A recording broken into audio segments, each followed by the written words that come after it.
मावशी, साहेब 2 दिवस झाले पोटात एक तुकडा अन्नही नाही गेलंय. माझ्याकडे बघून थोडे पैसे द्या ना. 5-10 रुपये. खूप भूक लागली आहे. तिच्या कोरड्या ओठातून निघालेली ही भाषा पावसाच्या आवाजात कुठेतरी हरवत होती. ती प्रत्येक गाडीकडे जात होती, हात पुढे करत होती. पण गाडीच्या आत बसलेली ती श्रीमंत माणसं, शिक्षित असणारी श्रीमंत माणसं तिला खूपच तिरस्काराने बघत होती. काहींनी तिला बघून लगेच आपल्या गाडीच्या काचा वर केल्या. जणू काही ती कोणी एखादी चोरटीच आहे. एका कारमधील माणूस तर त्या काचा खाली करून जोरात ओरडला. मोठ्याने ओरडला, "ए भिकारी, बाजूला हो. आमच्या गाडीपासून बाजूला हो." गाडी ही खूप झपाट्याने चालवत होते. "थांबा ना, नाहीतर पोलिसांना बोलवेन." अपमान, तिरस्कार आणि पोटातील जळजळ, पोटातील भूक. कोमलला आता ह्या सगळ्या गोष्टींची सवय झाली होती. समाजाने मिळवलेल्या या जखमांना काही नवं वाटत नव्हतं. ती मूकपणे मागे सरकली, काहीही न बोलता. डोळ्यात आलेले अश्रू पावसात मिसळून ती दुसऱ्या गाडीच्या शोधात धावत होती. कुठेतरी काहीतरी खायला भेटेल याची ती अपेक्षा करत होती. एवढ्या ट्रॅफिक सिग्नल लाल झाले. गाडीचा वेग मंदावला आणि एक पांढरी प्रचंड झक्कास कार तिच्यासमोर येऊन थांबली. कोमलने दीर्घ श्वास घेतला, स्वतःला सावरलं आणि त्या कारकडे जाऊ लागली. तिच्या हातातला ओला कपडा असणारा तो ओला कपडा ती त्या कारकडे घेऊन गेली आणि त्या कपड्याने काचा पुसायला सुरुवात केली. काचात जमा झालेले पाणी थेंब बाजूला झाला आणि कारच्या आत बसलेली माणसं थोडी धूसर पण दिसू लागली. कारच्या आतमध्ये बसलेली माणसं तिला दिसू लागली.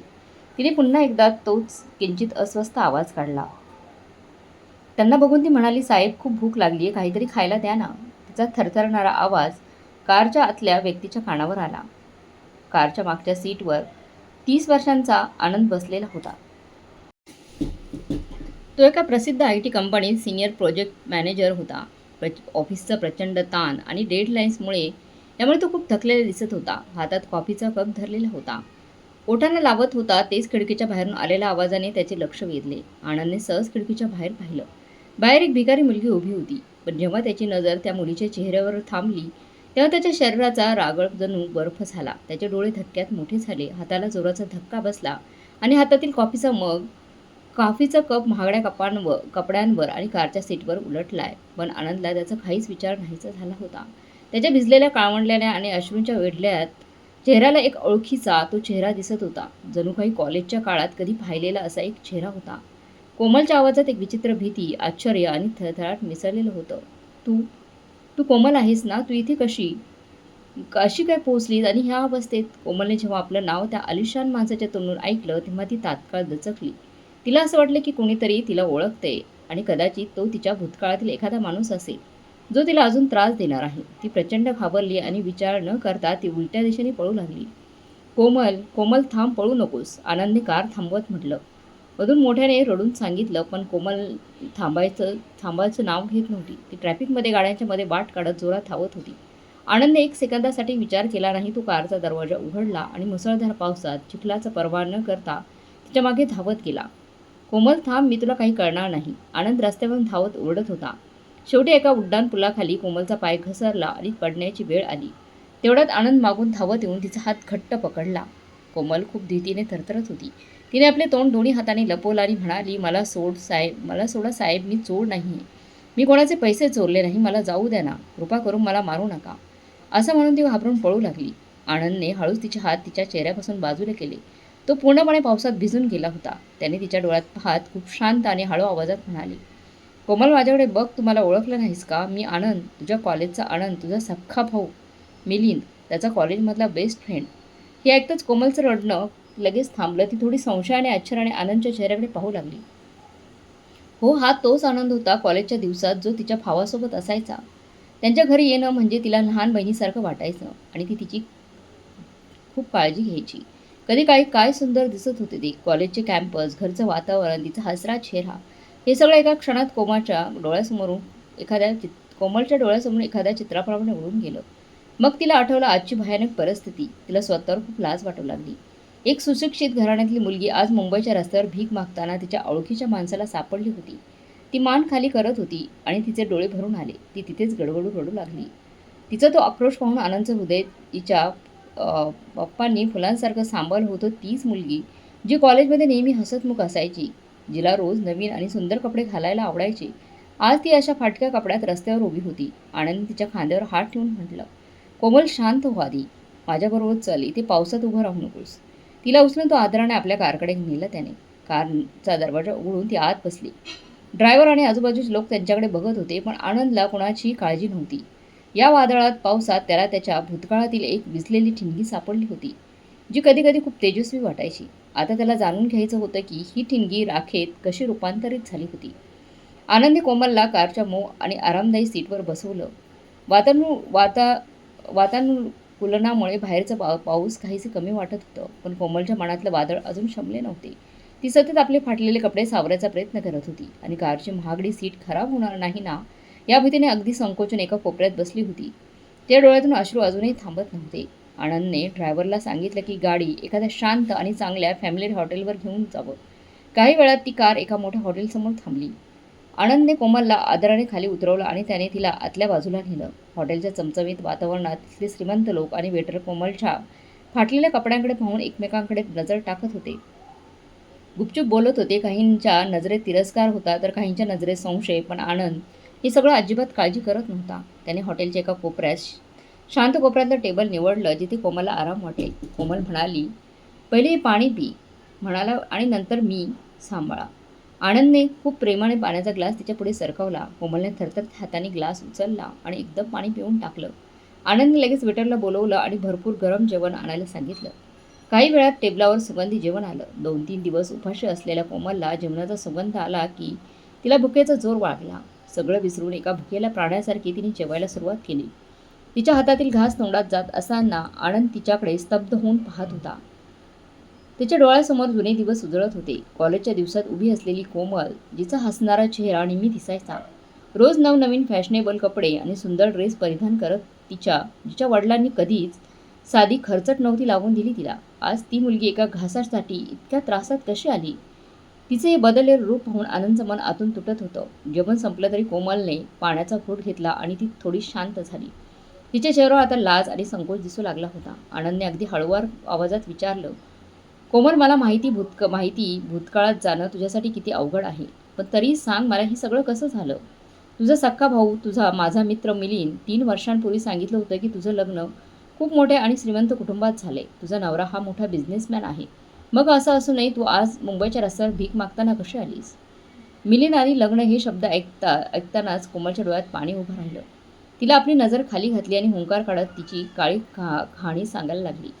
आनंद, लग्न झालं तेव्हा मला आणि माझ्या बाबांना वाटलं होतं की आमचे दिवस बदलले. सासरचं खूप मोठं घर होतं, गाडी, बंगला सर्व काही होतं. पण लग्नाच्या पहिल्याच रात्री माझं नशीबच खालावलं. माझा नवरा बाहेरून जितका शहाणा आणि श्रीमंत दिसायचा, आतून तो तितकाच रिकामटेकडा, दारू पिणारा आणि भांड्यात जुगारी होता. त्याला कुठलंही भान नव्हतं, कोमल म्हणत होती आणि तिच्या आवाजातील वेदना स्पष्ट जाणवत होती. ती पुढे म्हणाली, लग्नानंतर काही दिवसात त्याने सासरची सगळी संपत्ती, दागिने जुगारात उडवायला सुरुवात केली. जेव्हा मी त्याला थांबवण्याचा प्रयत्न केला तेव्हा तो मला घरात बंद करून बरीच मारहाण करायचा. माझे सासू-सासरे सुद्धा त्याच्या या वागणुकीला पाठिंबा द्यायचे आणि म्हणायचे, नवऱ्याविरुद्ध तोंड उघडायचं नाही. मी 2 वर्ष जीव धोक्यात घेऊन नरकातल्या यातना सहन केल्या, फक्त इतक्याच आशेने की कधीतरी माझा नवरा सुधारेल आणि आमचं घर चालू राहील. पण एक दिवस त्याने जुगारात इतकं मोठं कर्ज घेतलं की ते फेडताना त्याने स्वतःचं घर आणि मला सुद्धा बाजूला ठेवलं. त्या रात्री त्याने मला घराबाहेर काढून टाकलं. मी रात्रीच्या काळोख्या अंधारात रडत पळत माझ्या माहेरी पोहोचली. मला वाटलं माझा भाऊ मिलिंद नक्कीच मला सांभाळेल. पण जेव्हा मी दारात उभी राहून रडत माझी खरी परिस्थिती सांगितली तेव्हा मिलिंद आणि त्याची बायको यांनी मला घरात घ्यायला नकारच दिला. मिलिंदने मला म्हणाला, तुझ्या असं झालं तर लोक माझा आदरच नाही करतील. सगळे माझ्याकडे बोट उठवतील, म्हणतील तुझा नवरा श्रीमंत आहे, तू काहीतरी चुकवलं असणार म्हणून त्याने तुला काढलंय. जा त्याच्या घरात, इथे तुझ्यासाठी जागा नाही.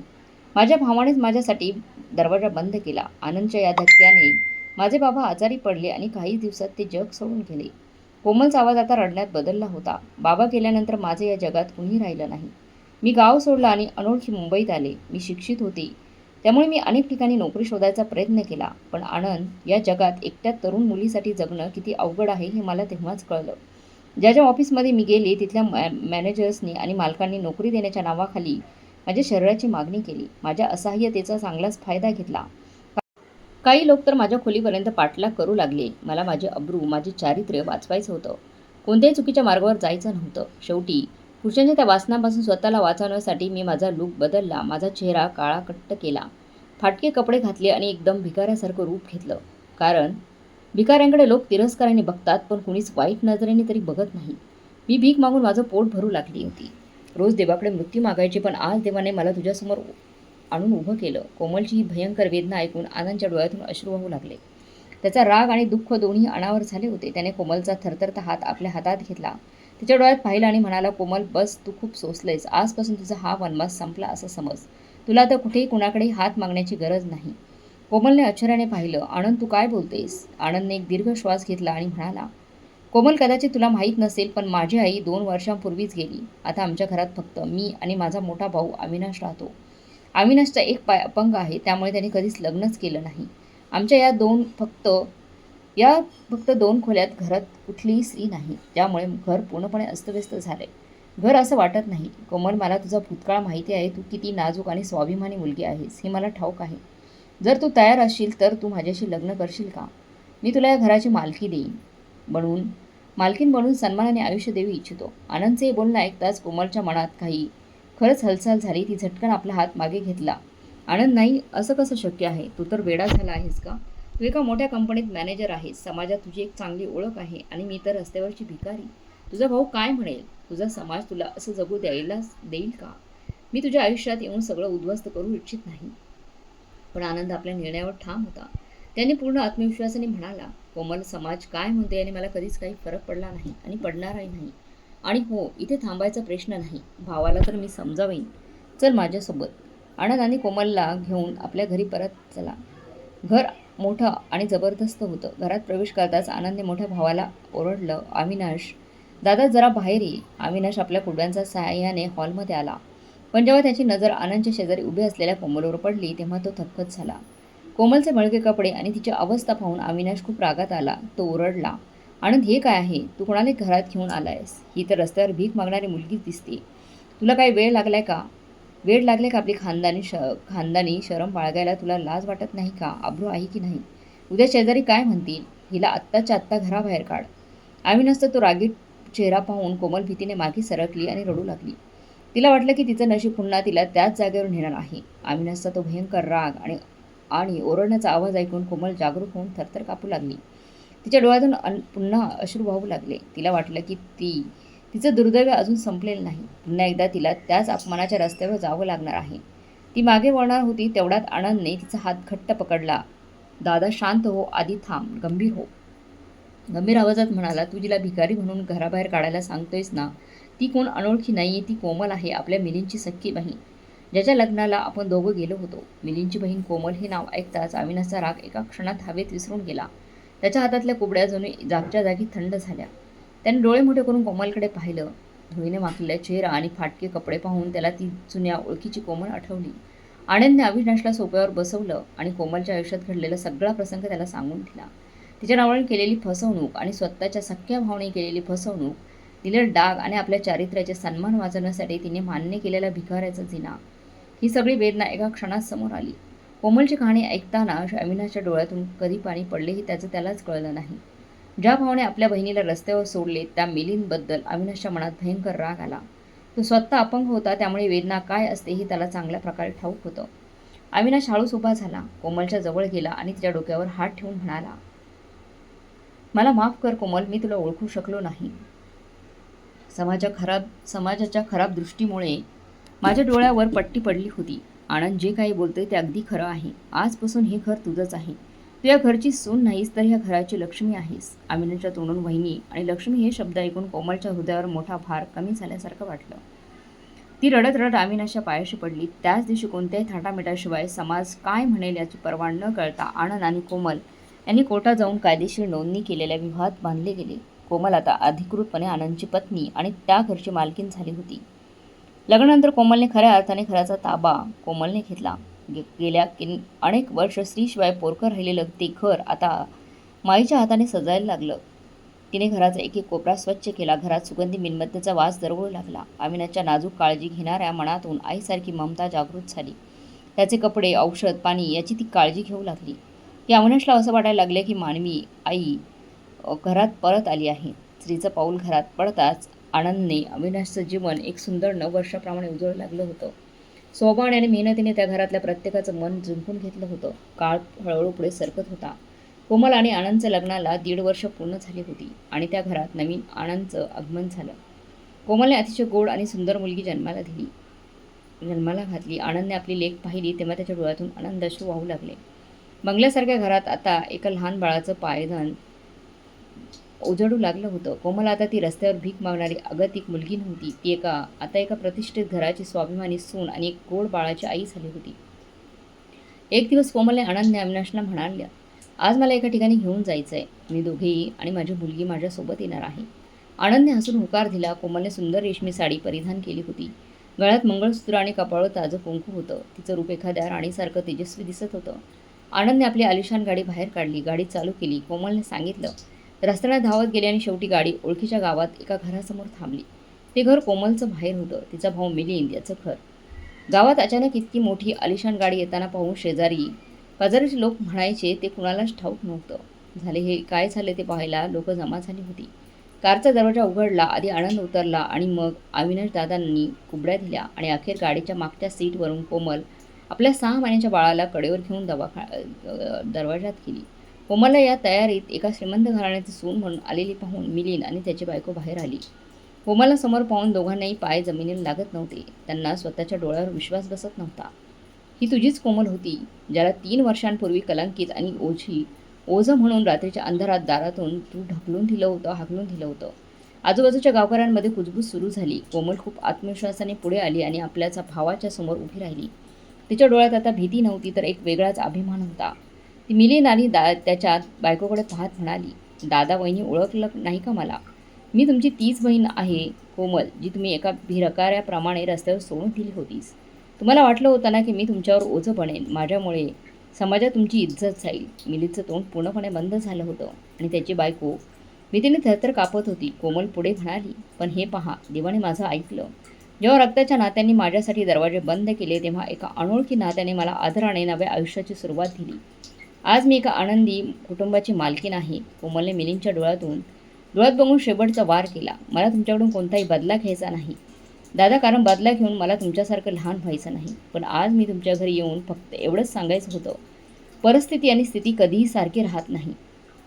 दादा, एखादी बहीण अडचणीत असली तर ती भावासाठी कधी ओझं नसते. जर तुम्हाला किंवा बहिणीला आयुष्यात कधी कोणत्याही गोष्टीची मदत लागली तर नक्की ये माझ्या घरी. माझ्या दारात कुणासाठी कधीच बंद पडणार नाही.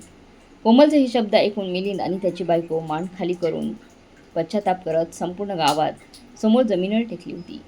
गावकऱ्यांनी मिलिंद वर थुंकून त्याचा घृणास्पद निषेध केला. कोमलने मागचा सगळा त्रास आणि तिथली कटू आठवण मातीमध्ये शिरवून दिली. ती मागं न वळता आनंदचा हात धरून आपल्या मुलीला सांभाळून सन्मानाने गाडीत बसली. गाडी नक्कीच परत कधी मागं न वळण्यासाठी तिच्या नव्या आनंदी आयुष्याकडे निघून गेली. मित्रांनो, आजकाल आनंद आणि त्याचा भाऊ अविनाश यांसारखे मोठ्या मनाची माणसं फार कमी भेटतात, ज्यांना भूतकाळ विसरून एका असहाय्य मुलीला घरची लक्ष्मी म्हणून स्वीकारलं. आनंदच्या निर्णयाबद्दल तुमचं काय मत आहे? तुमच्या प्रतिक्रिया खाली कमेंट बॉक्समध्ये नक्की लिहा. आणि कथा आवडली असेल तर चॅनलला लाईक आणि सबस्क्राईब करायला विसरू नका. कथा ऐकल्याबद्दल खूप खूप धन्यवाद. भेटूया पुढच्या कथेत. तोपर्यंत धन्यवाद.